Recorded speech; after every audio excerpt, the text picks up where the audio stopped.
ನಮಸ್ಕಾರ ಸ್ನೇಹಿತರೆ. ರಾಯಚೂರನ್ನು ನಾವು ಭತ್ತದ ಕಣಜ ಅಂತ ಕರಿತೀವಿ, ಕಲಬುರ್ಗಿಯನ್ನು ತೊಗರಿ ಕಣಜ ಅಂತೀವಿ. ಆದರೆ ಇದೇ ನಮ್ಮ ಬೆಳೆಯುವ ನಾಡಲ್ಲಿ ಎಷ್ಟೋ ಮಕ್ಕಳಿಗೆ ಸರಿಯಾದ ಊಟ ಸಿಗದೆ ಎಲುಬಿನ ಹದರುಗಳಾಗಿದ್ದಾರೆ. ಅಂದ್ರೆ ನೀವು ನಂಬ್ತೀರಾ? ಹೌದು, ಇದು ಕಟ್ಟು ಸತ್ಯ. ಅಪೌಷ್ಟಿಕತೆ ಎಂಬುದು ಶಾಪ ನಮ್ಮ ಕಲ್ಯಾಣ ಕರ್ನಾಟಕದ ಮಕ್ಕಳನ್ನು ಬಲಿಪಡುತ್ತಿದೆ. ಹುಟ್ಟು ಮಗುವಿಗೆ ತೂಕ ಇಲ್ಲ, ಬೆಳೆಯುವ ಮಗುವಿಗೆ ಶಕ್ತಿ ಇಲ್ಲ. ಕಲ್ಯಾಣದ ಕನ್ನಡಿ 10 ದಿನ 10 ಸತ್ಯಗಳ ವಿಶೇಷ ಸರಣಿಗೆ ಸ್ವಾಗತ. ಇವತ್ತು ದಿನ 6. ಆಸ್ಪತ್ರೆಗಳ ದುಸ್ಥಿತಿ ಮತ್ತು ನಮ್ಮ ಮಕ್ಕಳ ಆರೋಗ್ಯದ ರಿಪೋರ್ಟ್ ಕಾರ್ಡ್ ನೋಡೋಣ. ಸ್ನೇಹಿತರೆ, ರಾಜ್ಯದಲ್ಲಿ ಅತಿ ಹೆಚ್ಚು ಅಪೌಷ್ಟಿಕ ಮಕ್ಕಳಿರುವುದು ರಾಯಚೂರು, ಯಾದಗಿರಿ ಮತ್ತು ಕೊಪ್ಪಳ ಜಿಲ್ಲೆಗಳಲ್ಲಿ. ನ್ಯಾಷನಲ್ ಫ್ಯಾಮಿಲಿ ಹೆಲ್ತ್ ಸರ್ವೆ ವರದಿ ನೋಡಿದ್ರೆ ಎದೆ ಜಲ್ ಎನ್ನುತ್ತೆ. ಇಲ್ಲಿನ 5 ವರ್ಷದೊಳಗಿನ ಸಾವಿರಾರು ಮಕ್ಕಳು ಕುಂಠಿತ ಬೆಳವಣಿಗೆ ಸಮಸ್ಯೆಯಿಂದ ಬಳಲುತ್ತಿದ್ದಾರೆ. ಸರ್ಕಾರ ಹಾಲು ಕೊಡುತ್ತೆ, ಮೊಟ್ಟೆ ಕೊಡುತ್ತೆ, ಆದರೂ ಈ ಸಮಸ್ಯೆ ಯಾಕೆ ಬಗೆಹರುತ್ತಿಲ್ಲ? ತಾಯಿಯಿಂದರಲ್ಲಿ ರಕ್ತಹೀನತೆ ಇದೆ, ತಾಯಿಗೆ ಶಕ್ತಿ ಇಲ್ಲ ಅಂದ ಮೇಲೆ ಹುಟ್ಟು ಮಗುವಿಗೆ ಹೇಗೆ ಆರೋಗ್ಯವಾಗಿರುತ್ತೆ? ಬಡತನ ಮತ್ತು ಗೋಳೆ ಹೋಗುತ್ತಿರುವ ಪದ್ಧತಿಯಿಂದಾಗಿ ಮಕ್ಕಳು ಅಪೌಷ್ಟಿಕ ಆಹಾರದಿಂದ ವಂಚಿತರಾಗುತ್ತಿದ್ದಾರೆ.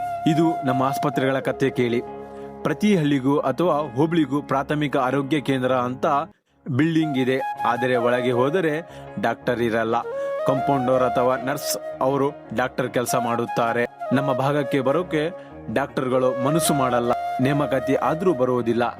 ಯಾಕಂದ್ರೆ ಅವರಿಗೆ ಬೇಕಾದ ಸೌಲಭ್ಯಗಳು ಇಲ್ಲಿಲ್ಲ. ಹೀಗಾಗಿ ಬಡವರಿಗೆ ಹುಷಾರಿಲ್ಲ ಅಂದ್ರೆ ಖಾಸಗಿ ಆಸ್ಪತ್ರೆಗೆ ಹೋಗಿ ಸಾಲ ಮಾಡಬೇಕು. ಇಲ್ಲದಿದ್ರೆ ಸರ್ಕಾರಿ ಆಸ್ಪತ್ರೆಯಲ್ಲಿ ದೇವರ ಮೇಲೆ ಭಾರ ಹಾಕಿ ಮಲಗಬೇಕು. ಕಲಬುರ್ಗಿ ಬಿಟ್ಟರೆ ಉಳಿದ ಜಿಲ್ಲೆಗಳಲ್ಲಿ ಸುಸಜ್ಜಿತವಾಗಿ ಸೂಪರ್ ಸ್ಪೆಷಾಲಿಟಿ ಆಸ್ಪತ್ರೆಗಳ ಕೊರತೆ ಎದ್ದು ಕಾಣುತ್ತೆ.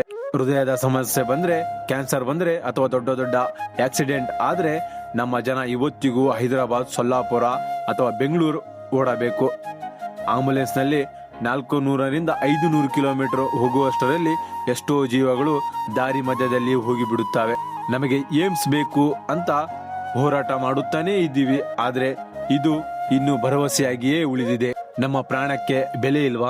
ನಾವು ದಿನ 4ರಲ್ಲಿ ನೀರಿನ ಸಮಸ್ಯೆ ಬಗ್ಗೆ ಮಾತಾಡಿದ್ವಿ, ಆದ್ರೆ ನೇರ ಪರಿಣಾಮ ಆರೋಗ್ಯದ ಮೇಲೆ ಆಗುತ್ತಿದೆ. ರಾಯಚೂರು ಮತ್ತು ಯಾದಗಿರಿಯ ಎಷ್ಟೋ ಹಳ್ಳಿಗಳಲ್ಲಿ ಜನ ಫ್ಲೋರಿಡ್ ನೀರು ಕುಡಿದು ಕಾಯಿಲೆ ಬೀಳುತ್ತಿದ್ದಾರೆ. ಮೂಳೆ ಸವಿಯುವ ರೋಗ, ಹಲ್ಲು ಹಳದಿ ಆಗುವುದು ಮತ್ತು ಮುಖ್ಯವಾಗಿ ಕಿಡ್ನಿ ವೈಫಲ್ಯ. ಶುದ್ಧ ಕುಡಿಯುವ ನೀರು ಸಿಗದೆ ಇರದಿದ್ದಾಗ ವಾಂತಿ ಭೇದೆ, ಕಾಲಾರ ಸಾಮಾನ್ಯವಾಗಿದೆ. ಚಿಕಿತ್ಸೆಗಿಂತ ಮುಂಚೆ ತಡೆಗಟ್ಟುವ ಕೆಲಸ ಆಗಬೇಕಿತ್ತು. ಶುದ್ಧ ನೀರು ಕೊಟ್ಟಿದ್ರೆ ಅರ್ಧ ಕಾಯಿಲೆಗಳು ಬರ್ತಾನೆ ಇರಲಿಲ್ಲ. ಸ್ನೇಹಿತರೆ, ಆರೋಗ್ಯವೇ ಭಾಗ್ಯ ಅಂತಾರೆ, ಆದರೆ ಈ ಭಾಗ್ಯ ನಮ್ಮ ಕಲ್ಯಾಣ ಕರ್ನಾಟಕದ ಎಷ್ಟೋ ಜನರಿಗೆ ಸಿಗುತ್ತಿಲ್ಲ.